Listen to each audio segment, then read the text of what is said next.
हाँ, hello student. कुछ questions हम कंटिन्यू करते हैं। सबसे पहले कुछ क्वेश्चन देखेंगे किरचॉफ लॉ पे बेस्ड। एक बैटरी लगा हुआ है,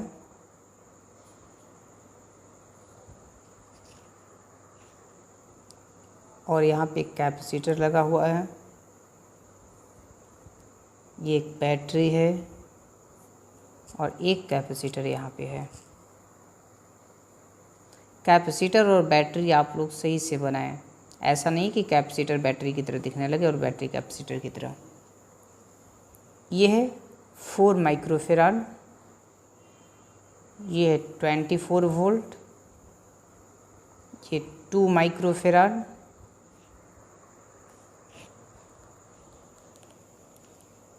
और ये 12 वोल्ट। ये पॉइंट ए है और ये पॉइंट बी है। हमसे बोल रहा है find V A minus V B. ठीक है, वी ए माइनस वी बताना है।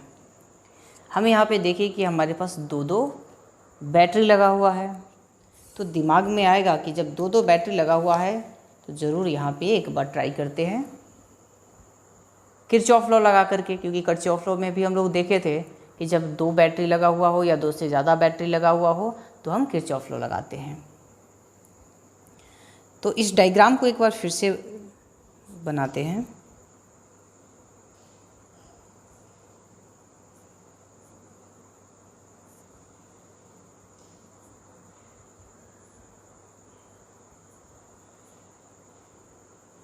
ठीक है, तो ये है 24 वोल्ट और ये है 12 वोल्ट।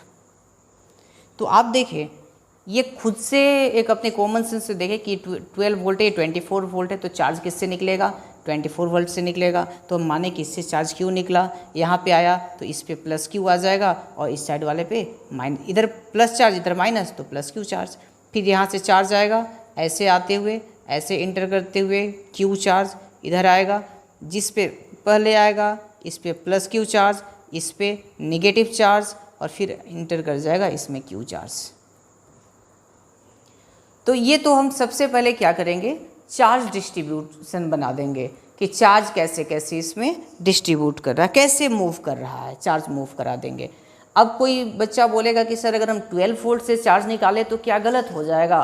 तो नहीं, अगर आप चार्ज क्यू इधर से निकालते हैं और इधर चारों तरफ मूव कराते हैं तो भी गलत नहीं होगा। जब आप लास्ट में चार्ज का वैल्यू लाएंगे ना, तो आपका अगर पॉजिटिव आया मीन्स जो डायरेक्शन आप निकाले हैं वो सही है। अगर चार्ज का वैल्यू निगेटिव आया, इसका मतलब कि आप जो वैल्यू निकाले हैं वो, जो आप डायरेक्शन दिए हैं चार्ज का, वो उल्टा दिए हैं। ठीक है, तो यहाँ पे हम चार्ज इधर इस डायरेक्शन में मूव कराएं चार्ज को। तो स्टार्ट किसी एक पॉइंट से शुरू करते हैं। ये तो भी चार्ज बस यही हुआ। किरचॉफ लॉ लगाने के लिए किसी एक पॉइंट से शुरू करेंगे और पूरे में रोटेट करेंगे।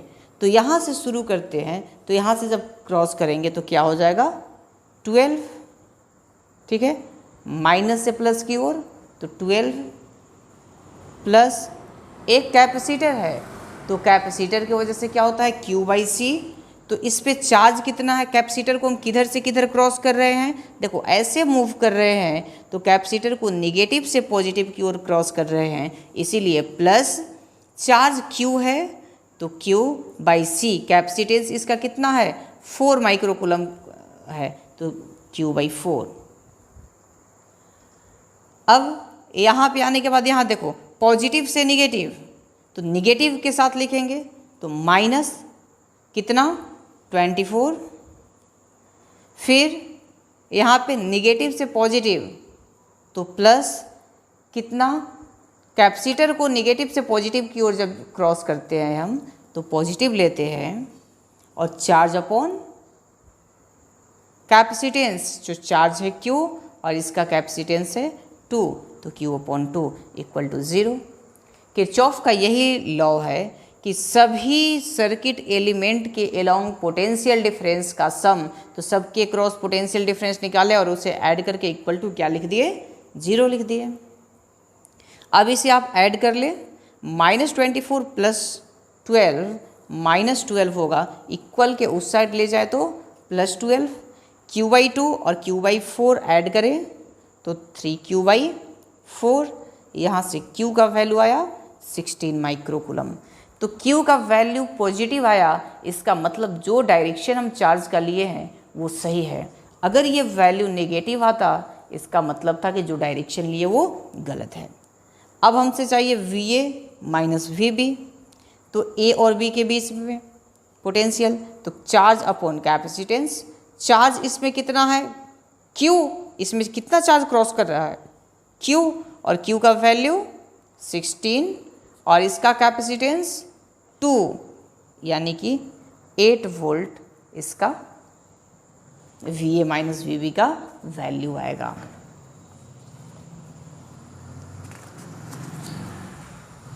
नेक्स्ट क्वेश्चन देखें।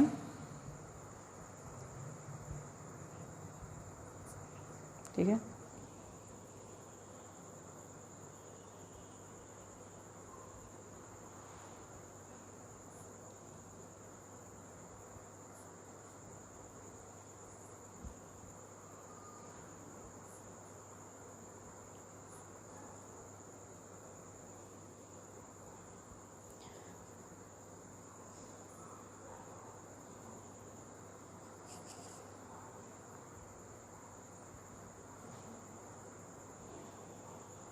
ये पॉइंट है A, ये पॉइंट है B, ये 6 वोल्ट, ये 12 वोल्ट और ये 24 वोल्ट। 1 माइक्रोफेराड, 2 माइक्रोफेराड, ये 4 माइक्रोफेराड। ठीक है, find VA minus VB, VA minus VB find करना है। चलिए देखते हैं। तो अब आप ये कर सकते हैं, आप मान लीजिए कि 24 वोल्ट से चार्ज निकलता हुआ, मान लो 24, ये 6 वोल्ट है, 12 वोल्ट है, 24 वोल्ट से, या आप ये भी, तो 20 वोल्ट से चार्ज आया, कुछ ऊपर गया कुछ इधर गया, और दोनों को इसमें घुमा दो। या आप इससे और इससे दोनों से चार्ज निकलता हुआ दिखा सकते हैं, लेकिन तीनों से मत लेना, क्योंकि तीनों से अगर चार्ज आएगा तो यहाँ आकर के जाएगा किधर, वो पूरा एक लूप में कंप्लीट होना चाहिए ना। तो देखो फिर से एक बार इसका डायग्राम बना करके बनाते हैं।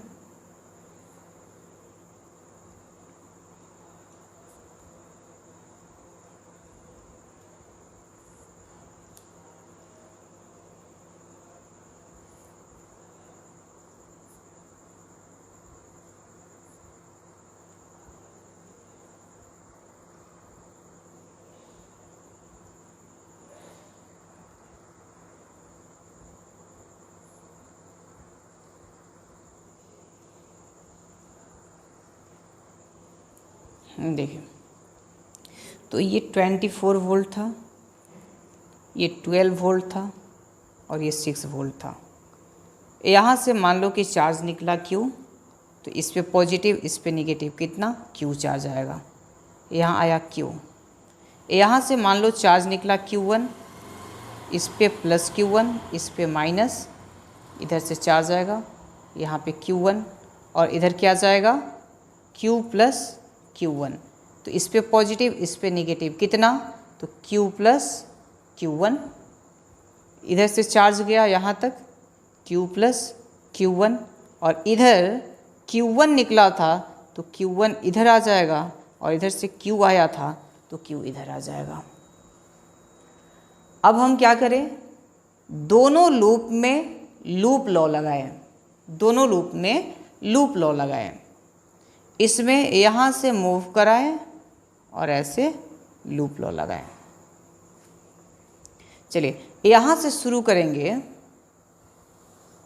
तो यहाँ से 6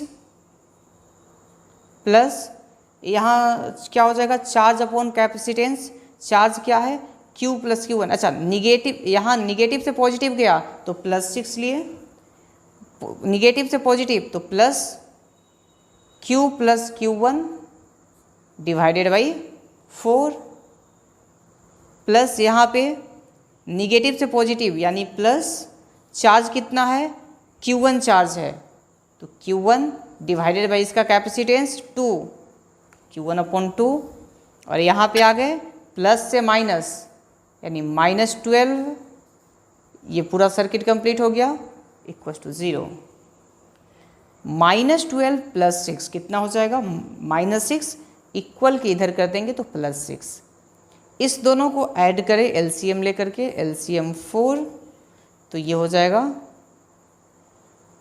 Q + Q1 और यहाँ पे 2Q1, तो 3Q1 + Q, यानी Q + 3Q1 इसका वैल्यू हो जाएगा 24।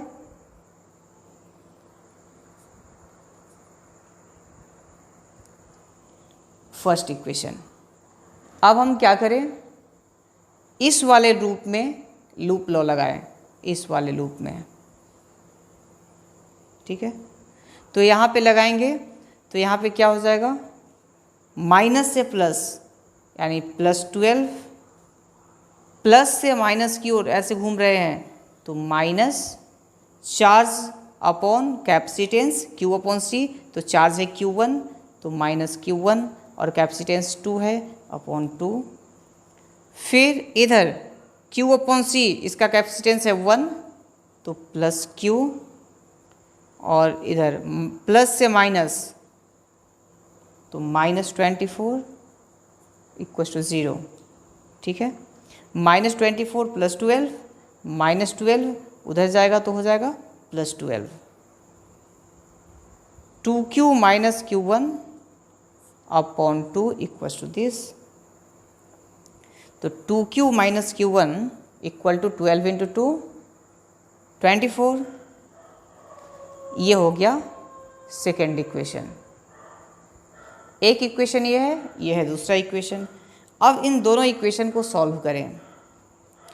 इक्वेशन 2 दिया हुआ है, यहाँ 2Q है, इक्वेशन 1 में Q है, तो इक्वेशन 2 में से माइनस करते हैं इक्वेशन 1 को 2 से मल्टीप्लाई करके, तो 2 को एज इट इज़ लिखे तो ये हो गया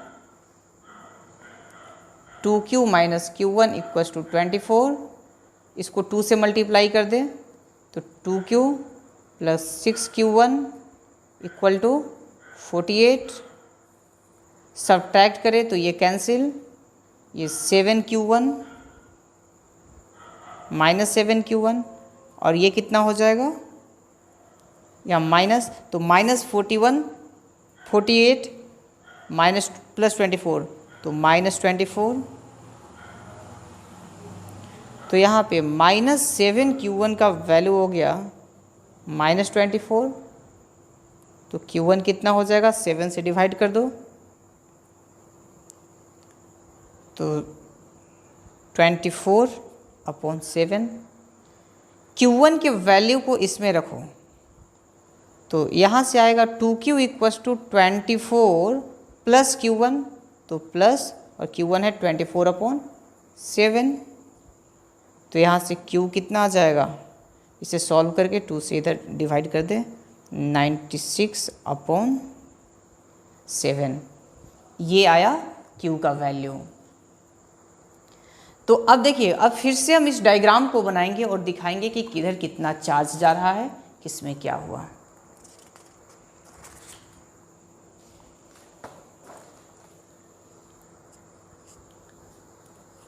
तो ये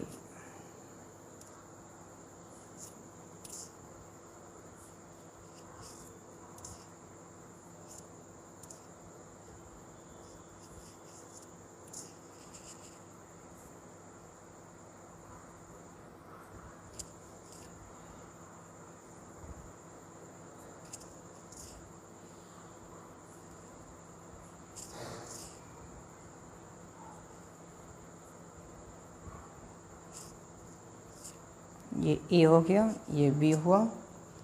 देखिए, हाँ, यहाँ से जो चार्ज निकल रहा था उसका वैल्यू है 96/7। यहाँ पे चार्ज आया 90, तो यहाँ पे 96/7 कूलम चार्ज यहाँ से जाएगा, यहाँ से Q1 चार्ज निकल रहा था और Q1 का वैल्यू कितना है 24/7 और यहाँ भी Q1 चार्ज 24/7, ये दोनों मिलकर के इधर जाएगा 120/7 और इधर वही 120/7 और ये चार्ज यहाँ आकर के फिर इधर 24/7 इधर आएगा कूलम और इधर आ जाएगा 96/7 कूलम। अब A से B तक ओपन लूप लॉ लगाओ, A से B तक ओपन लूप लॉ लगाओ। ओपन लूप लॉ कैसे लगाते हैं, इस पॉइंट का पोटेंशियल यानी VA ए का पोटेंशियल प्लस यहां का इस पॉइंट का पोटेंशियल प्लस ये कितना वोल्ट था बैटरी यहाँ पे 12 वोल्ट, निगेटिव से पॉजिटिव जा रहे हैं तो +12, इधर यहाँ पॉजिटिव इधर निगेटिव, पॉजिटिव से निगेटिव जा रहे हैं तो माइनस, चार्ज है 24/7 और ये कैपेसिटेंस है 2 तो Q/C = VB। Open loop law लगाना सीखे क्या, यहाँ का पोटेंशियल प्लस ये = VB, ये है ओपन लूप लॉ। तो AB के बीच में ओपन लूप लॉ लगा दिए तो VA प्लस ये 2 से 12/7 ये हो जाएगा 72/7 = VB। तो यहाँ VA माइनस VB को इधर ले गए तो VA माइनस VB = -72/7 वोल्ट, ये आंसर आया। नेक्स्ट देखिएगा,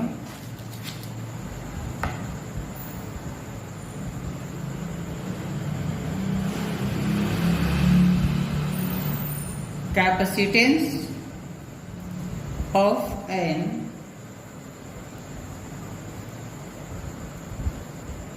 इनफाइनाइट लैडर।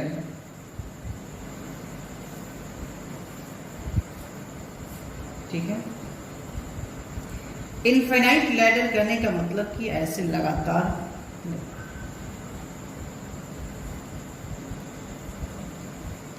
एक कैपेसिटर यहां लगा हुआ है,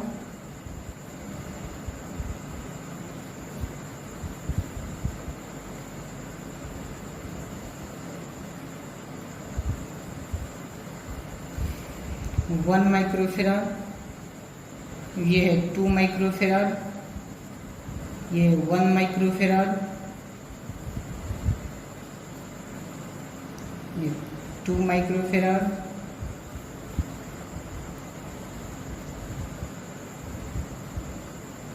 ये 1 microfarad,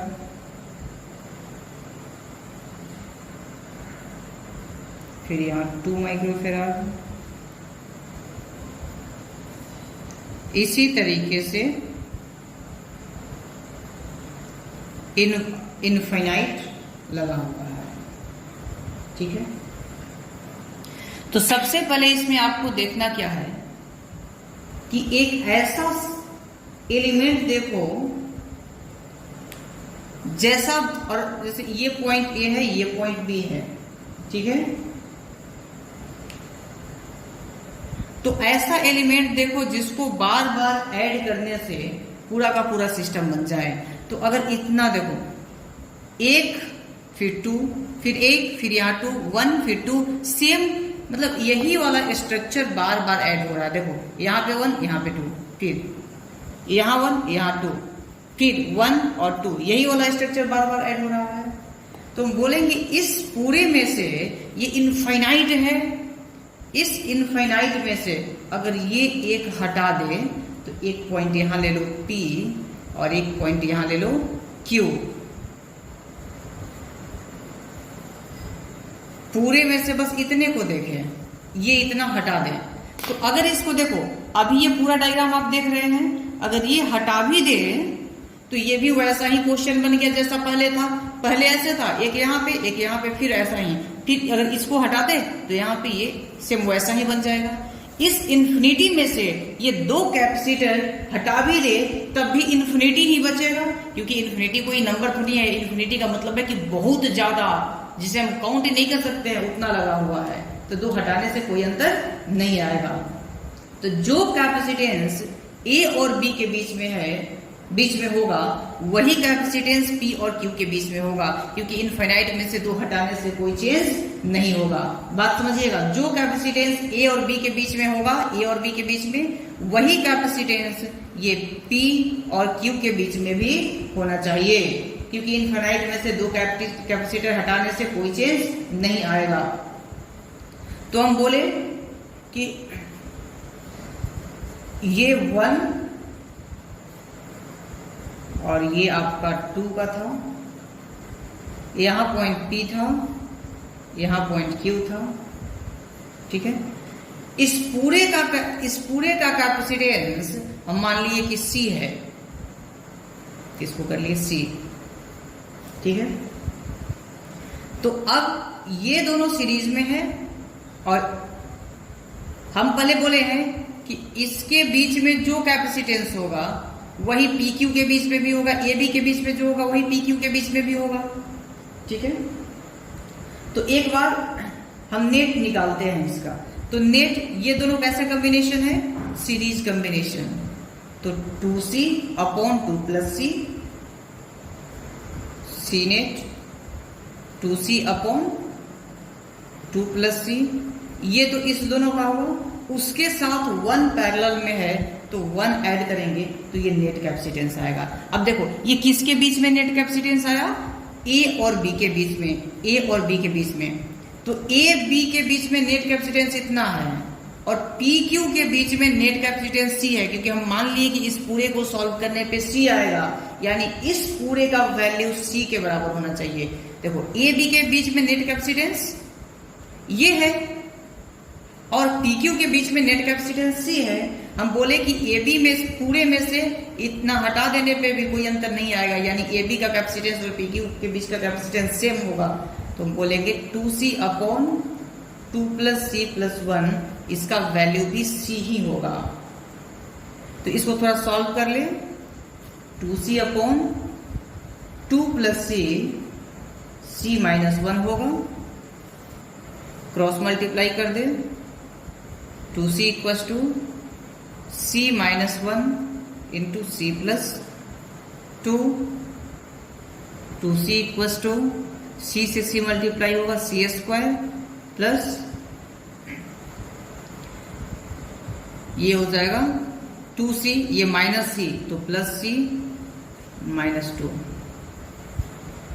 C square minus C minus 2 equals to 0, C square minus 2C plus C minus 2 equals to 0, C minus 2 into C plus 1 equals to 0। तो यहाँ C का वैल्यू क्या होगा? 2 माइक्रोफेराड। और एक होगा -1, तो -1 तो पॉसिबल नहीं है, -1 कैपेसिटेंस थोड़ी होगा। तो कैपेसिटेंस का वैल्यू आएगा 2 माइक्रोफेराड। नेक्स्ट देखिएगा,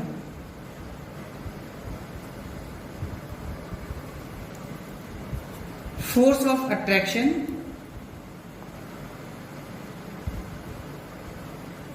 between the plates of a capacitors, between plates of capacitor। तो जैसे कैपेसिटर का प्लेट है, इस पे Q चार्ज है, इस पे माइनस Q चार्ज है। तो इन दोनों प्लेट के बीच का डिस्टेंस अगर D है, area of cross section A है, इलेक्ट्रिक फील्ड पॉजिटिव से नेगेटिव की ओर होगा, ठीक है। अगर इस पे इस नेगेटिव को ये पॉजिटिव अपनी ओर इधर F फोर्स से खींचेगा, अट्रैक्ट करेगा, तो इस फोर्स का वैल्यू जो होगा वो होगा Q² upon 2A epsilon not. ठीक है, और Q को सिग्मा इंटू ए भी लिख सकते हैं, Q को सिग्मा ए भी लिख सकते हैं। तो अगर लिखे तो F equals to sigma A का square upon 2A epsilon not sigma square A square upon 2A epsilon not. A से स्क्वायर कैंसिल, तो F क्या हो जाएगा sigma square A upon 2 epsilon not. ठीक है,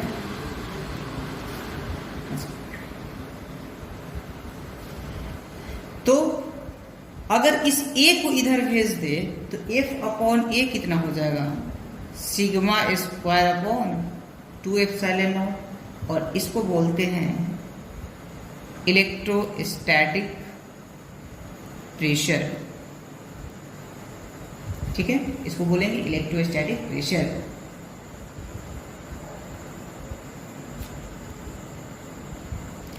तो अगर इलेक्ट्रोस्टैटिक प्रेशर है तो इसको अगर एरिया से मल्टीप्लाई कर दे तो क्या आ जाएगा फोर्स आ जाएगा। ठीक है, नेक्स्ट क्लास में आगे का पार्ट कंटिन्यू करेंगे।